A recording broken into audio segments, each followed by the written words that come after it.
এটা পড়বেন। এরপরে নবীর একটা সালাম দিবেন, আসসালামু আলাইকা আইয়ুহান নবী ওয়া রাহমাতুল্লাহি ওয়া বারাকাতুহু। তারপরে ডান পা দিয়ে ঢুকবো আমরা। মসজিদে ঢোকার সময় কোন পা? সবাই বলেন আরো জোরে, মনে থাকবে, ভুল হবে না তো? আর ডান পা দিয়ে পড়বো আল্লাহুম্মা ইফতাহলি আবওয়াবা রাহমাতিক, ও আল্লাহ তোমার রহমতের দরজা আমার জন্য খুলে দাও। পড়েন আমিন। আর যখন বের হব তখন বাম পা দিয়ে বেরোবো। কোন পা? সবাই বলেন, মনে থাকবে? ছেলে মেয়েদেরকে শিখানো যাবে? বাচ্চারা কি শিখাবেন? ঢোকার সময়, বের হওয়ার সময়, ঢোকার সময়, বের হওয়ার সময়। আর বের হওয়ার সময় পড়ব আল্লাহুম্মা ইন্নী আসআলুকা মিন ফাদলিক, আল্লাহ আমি আপনার কাছে ফদল চাই। ঢোকার সময় রহমত চাই, বের হওয়ার সময় ফদল। ফদল মানে রিজিক।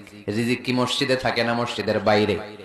এজন্য আল্লাহ বলেন ফাইদা কুদিয়াতিস সালাতু ফান্তাশিরু ফিল আরদি ওয়াবতাগু মিন ফাদলিল্লাহ ওয়াযকুরুল্লাহা কাসীরান লাআল্লাকুম তুফলিহুন।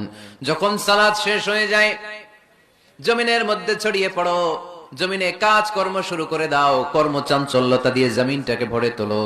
আর আল্লাহর কাছে ফদল চাও, রিজিক চাও। রিজিকের মালিক কে? তাহলে মসজিদে কি পাওয়া যায়?